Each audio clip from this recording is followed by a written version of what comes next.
Makasih Pak Ketua. Tadi kalau yang mulia Pak Daniel mengatakan sisa-sisanya, saya lebih sisanya lagi. Jangan-jangan nggak ada sisanya yang mau saya tanyakan ini. Terima kasih kepada Pak Menteri Menko dan Ibu Menteri. Saya lebih banyak mengaitkan ini dengan permohonan kedua pemohon ini, baik permohonan nomor 1 maupun permohonan nomor 2. Ini Bu Menteri, Pak Menko, ini ada salah satu tabel yang di kedua permohonan itu sebetulnya ada yang mencantumkan list perjalanan presiden. Ini karena dua permohonan ini lebih banyak bergeraknya ke presiden ini sebetulnya. Karena dalilnya bertumpu di sini. Jadi kami harus menanyakan, apa sih kira-kira yang jadi pertimbangan presiden memilih misalnya ke Jawa Tengah itu lebih banyak kunjungannya dibandingkan ke tempat lain.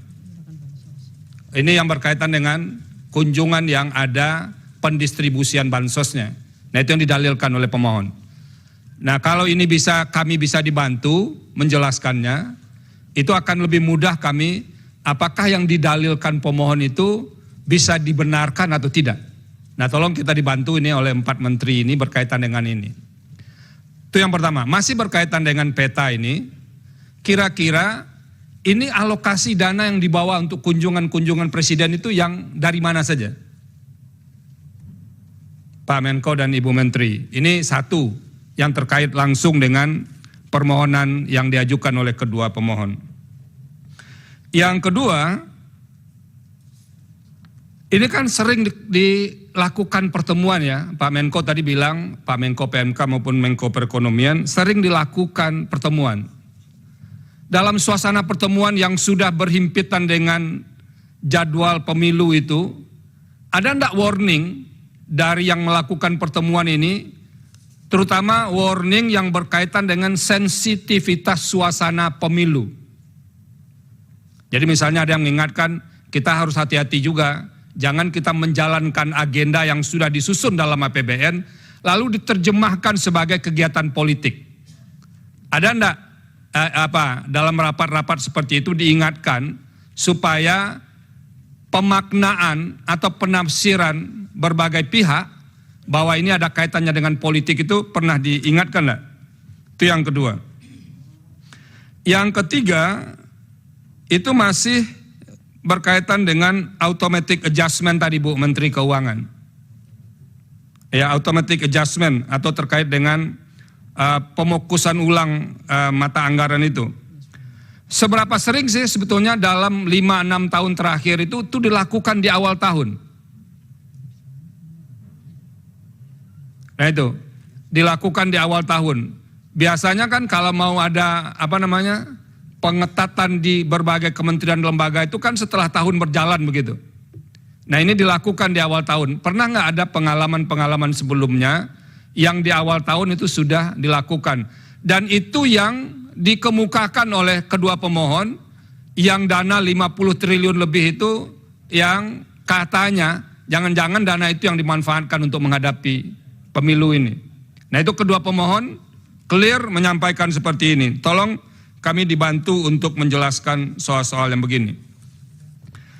Yang keempat atau yang ketiga, Bu Menteri, ini Bu Menteri Sosial ini kalau dilihat postur anggaran perlindungan sosial 2024 itu kan ada belanja lain-lain yang jumlahnya ini kami gunakan kemarin dari,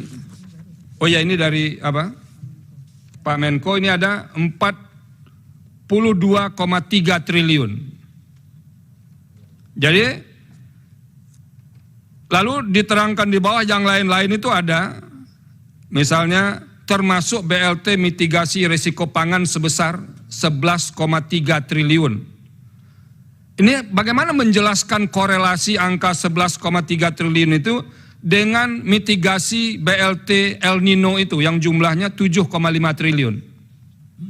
Ini berhimpitan atau tidak ini Pak Menteri dan Bu Menteri yang disampaikan di data ini? Nah ini yang tidak kalah pentingnya juga, Pak Menteri dan Bu Menteri, karena bulan November itu akan diagendakan pemilihan kepala daerah serentak seluruh Indonesia. Karena nanti muaranya akan datang juga ke Mahkamah Konstitusi, terutama yang mendalilkan ini kepala daerah, apalagi yang masih aktif sekarang, itu menggunakan dana seperti yang didalilkan mirip-mirip seperti hari ini. Kira-kira mitigasi apa yang akan dilakukan oleh pemerintah pusat agar nanti problem yang diceritakan oleh kedua pemohon itu tidak berulang kembali diceritakan di mahkamah ketika ada sengketa pilkada nantinya. Nah, karena kita tahu pasti di daerah punya dana-dana yang bisa dialokasikan seperti yang diceritakan oleh Bapak-Bapak dan Ibu Menteri di awal tadi. Nah, itu kira-kira yang perlu dikemukakan, dan mudah-mudahan Pak Menteri dan Bu Menteri itu bisa menjelaskan beberapa poin dalam bonggol besar, jadi dalam lingkup besar terkait dengan bansos yang didalilkan oleh kedua pemohon ini. Terima kasih Pak Ketua.